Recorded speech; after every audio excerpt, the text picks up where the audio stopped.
After my husband cheated and left me to marry my sister, my own family made it a point to make my life miserable, going as far as to make me lose custody of my kids to send them away to my childless sister. Now I'm marrying into a wealthy family while sister and ex-husband's life is falling apart, and they're suddenly coming back to apologize. I always knew something felt off, but I never imagined my husband and my own sister would be the ones to rip my life apart. You know how people say you can sense when someone starts pulling away? Yeah, I felt that. I just didn't realize I was being slowly pushed off a cliff while they stood there smiling, pretending to care. We'd been married for almost 7 years. We had 2 kids together before we married.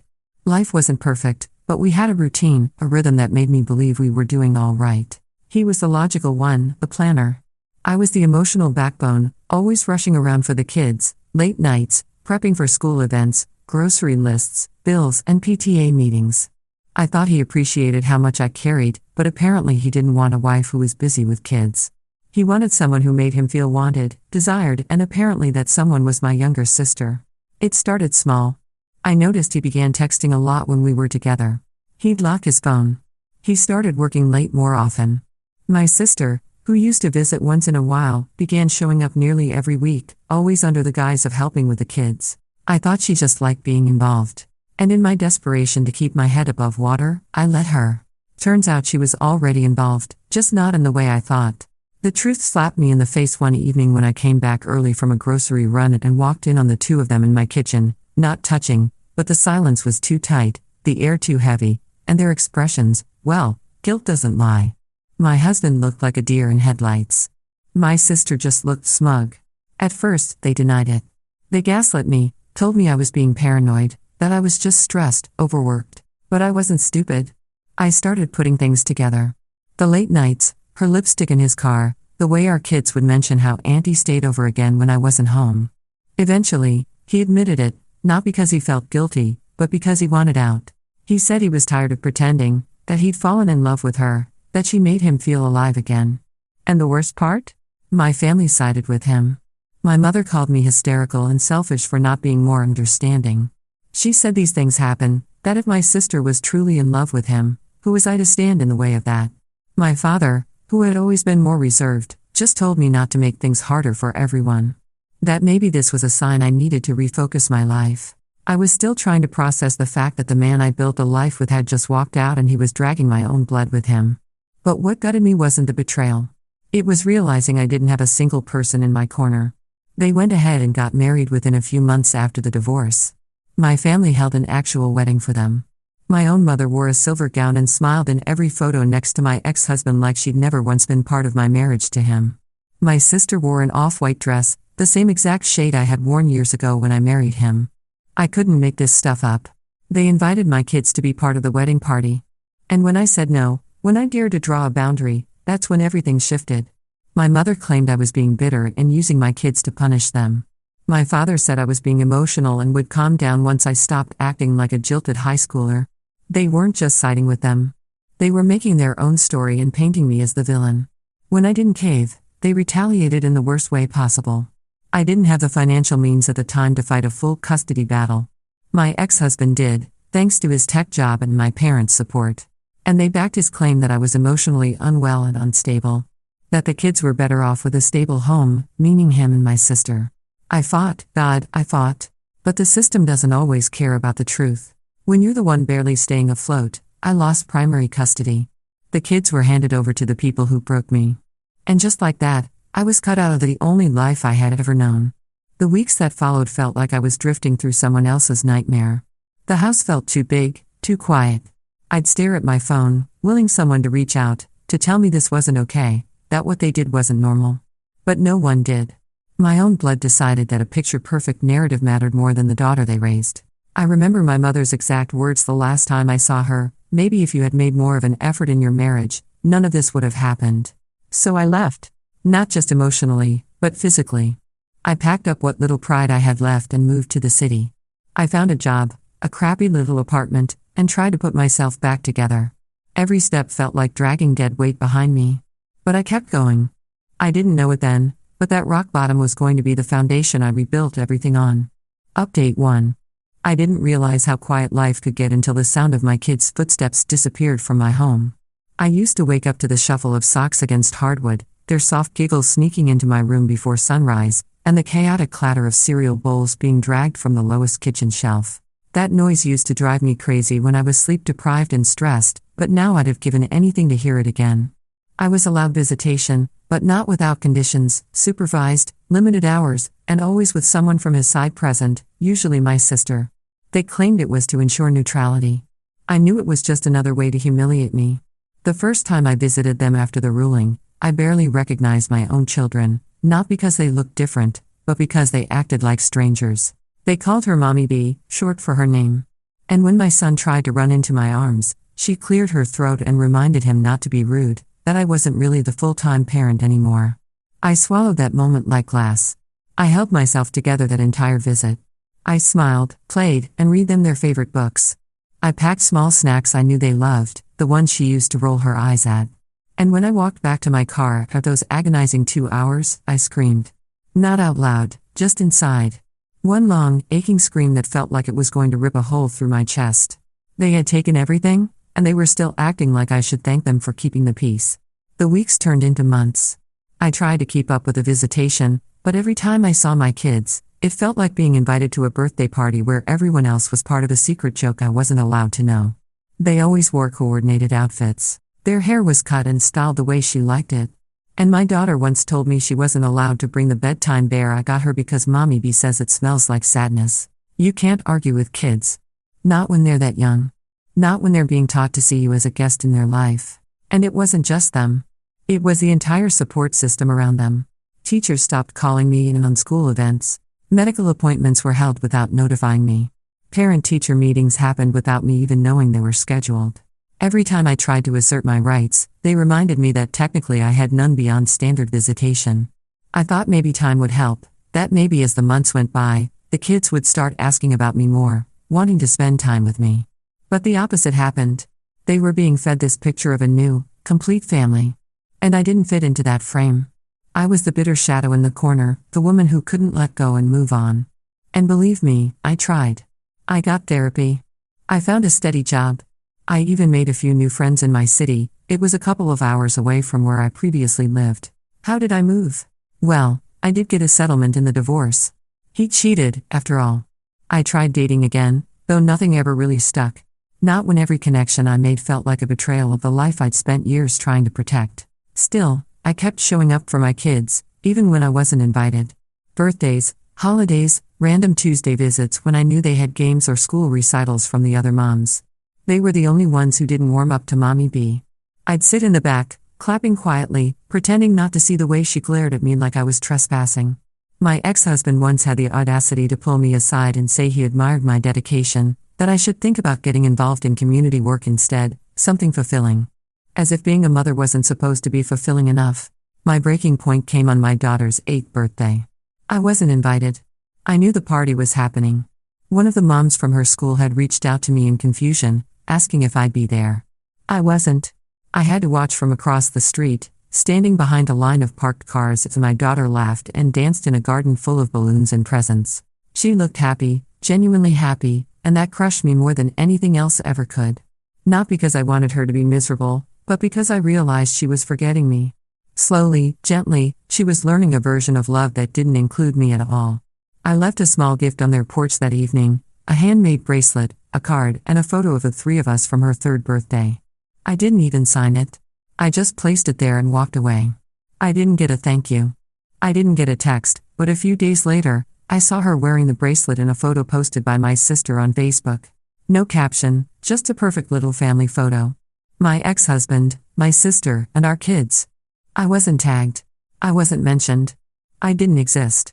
And that's when it really hit me. I was no longer their mother in anyone's eyes but my own. But I wasn't done. Not yet.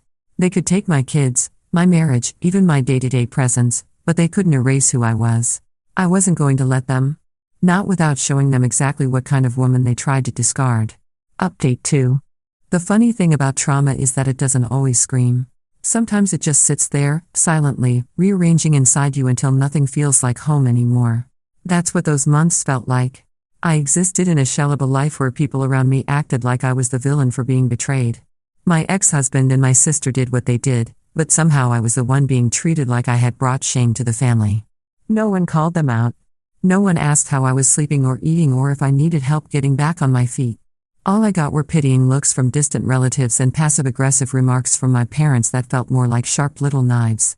I moved cities because I needed distance, emotional, physical, psychological. I didn't want to run into them at grocery stores or risk seeing my kids on weekends only to have my sister call last minute and cancel for schedule conflicts. I wanted a clean break, but yes, I still traveled to visit them. I picked the city because I had no memories there, no history, just a chance, better opportunity. I got a job with a real estate agency, starting as an assistant. The pay wasn't great, but I was determined. I took online classes after work, earned certifications, and slowly worked my way up. And within a year, I was closing deals and making enough to stop living paycheck to paycheck. Within 2, I had my own clients, my own listings, and a reputation for being tough but fair. Then came the turning point. I met him. He was nothing like my ex. Quiet confidence, steady, respectful. He didn't ask about my past right away. He let me unfold at my own pace, never rushing, never pushing. When I finally did tell him the story, he didn't pity me. He just listened, and he stayed. His family was warm in ways I didn't know I needed. His mother hugged me the first time she met me and told me I had kind eyes. His father made dad jokes that were terrible but genuine. They welcomed me into their home and into their family like I was always meant to be there. No measuring up, no reminders of who I used to be. When he proposed, it wasn't grand or dramatic. It was quiet, over coffee on a rainy Sunday morning, and it felt more right than anything had in years. By the time we started planning our wedding, I had regained partial custody of my kids after a long legal fight. The kids were older now and had started voicing their preferences to the court. It helped that I could provide a stable home, that I had a strong financial record, and that I was no longer the woman my family tried to paint as too broken. Now, here's the kicker. Just a few weeks after my fiancé and I got engaged, I got a message from my sister. It was subtle at first, a casual "hey, it's been a long time" kind of text. I ignored it. Then came another, and eventually she asked to talk. I didn't respond. Next came my ex. He called, then sent an email saying he had regrets and wanted to talk about how things went down. That part nearly made me laugh. He said he heard I was engaged and that he was genuinely happy for me. Sure, he was. I didn't respond to him either. Then my mother called, and that surprised me more than anything. I stared at her name on my screen for a solid 5 minutes before finally declining the call. She left a voicemail saying she missed me and wanted to rebuild what we lost. She didn't mean what she did. She didn't acknowledge how she treated me, how she sat on the wrong side of that courtroom, or how she helped rip my kids out of my arms. She just said she wanted to be part of my life again. At that moment, I realized they weren't reaching out because they felt bad. They were reaching out because they had seen me win. I was happy, successful, and surrounded by people who loved me, and they wanted in on it. But I wasn't that woman anymore. Update 3. A couple of weeks after my engagement was officially announced, I noticed a subtle but steady shift in how my family began to behave. It was one of those changes you only catch if you've had enough distance to spot the contrast. I suddenly became the daughter, the sister, the cousin they were all proud of. And every interaction came wrapped in this hollow layer of sugary politeness I didn't ask for. My mother, who hadn't spoken to me without a raised voice in nearly 2 years, now called every 3 days. In her voicemails, she claimed she was just checking in, trying to sound casual, but her voice always lingered longer than necessary when I mentioned anything about the wedding. I texted her that I was busy with the wedding prep. If I said the venue, she'd say she was familiar with it. If I mentioned the guest list, she'd pretend like she had suggestions, always waiting for me to ask her to get involved. I didn't, not once. I was just playing around with how much information I gave her. I didn't speak to her on calls, only texts. I kept my circle small, my bridal planning even smaller. My future mother-in-law had taken me like a second daughter. And unlike what I'd seen growing up, her love didn't come with conditions. There was no scorecard, no weighing what I gave against what I received. It was just genuine affection, support, and presence. She never tried to win me from my biological family.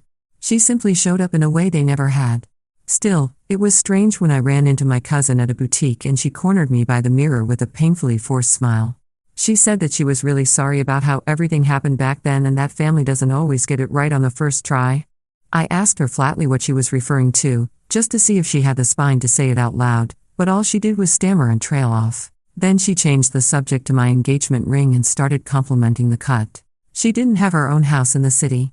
I think she was staying with a friend, so I guess she was desperate enough to track me down. That became a pattern over the next few weeks.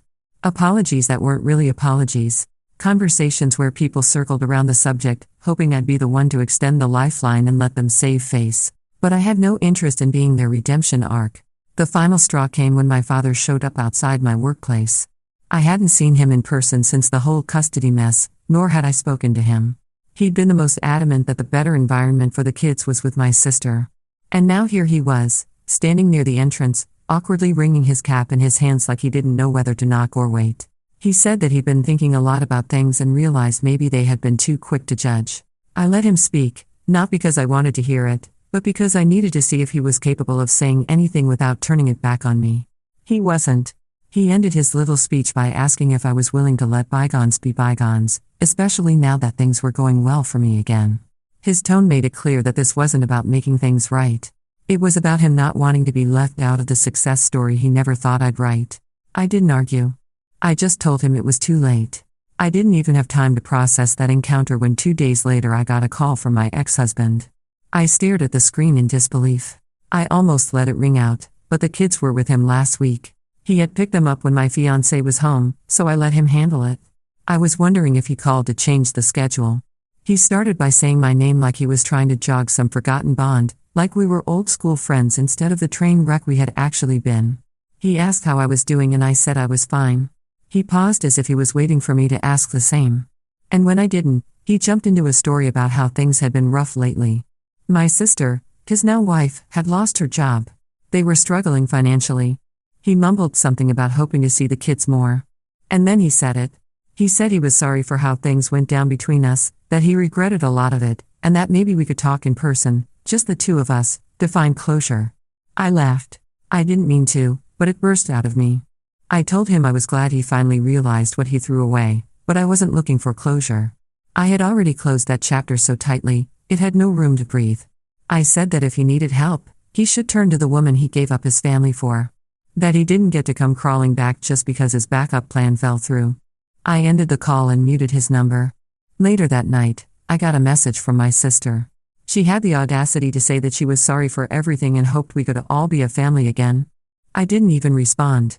There are some bridges you burn and then salt the ashes. My fiancé walked into the room a few minutes later and saw the look on my face. He didn't press. He just sat down beside me, held my hand. I realized then how much had changed. I was no longer someone waiting to be chosen by people who never respected me. I had built a life they didn't see coming. And they were only sorry now because they saw what they missed out on. I wasn't bitter. I was free. And no apology in the world was going to change the fact that they only wanted me now because they had nothing else left. Update 4. It was a quiet morning when I got the email. I had just finished my tea and was sitting on the balcony watching the world do its thing. People hurrying off to work. The neighbor's dog chasing birds. The wind making the leaves dance like they didn't owe anyone a thing. My phone pinged. It was from a family group thread that had been long dead. One I didn't even remember I was still part of. Subject line, reunion planning. Let's bring the family together again. I didn't even flinch. I clicked. It was my cousin sending out a cheerful message about how it had been too long since everyone was under one roof and how this year's reunion should be a time to heal, reconnect, and celebrate how far we've all come. There were attachments, old family photos, a tentative schedule, even a list of people expected to attend. My name was on that list, and so was my sister's. Right at the top, her name was in bold. The message ended with a special note from my mother who said she hoped I'd consider showing up because family doesn't always make the right decisions, but they always come back together in the end. She signed it with her full name. Not even Mom, just regards. I didn't reply. Instead, I scrolled down, read through some of the earlier replies. Most were predictable. My aunts chiming in with potluck ideas, my uncles dropping dry one-liners, pretending to be funny.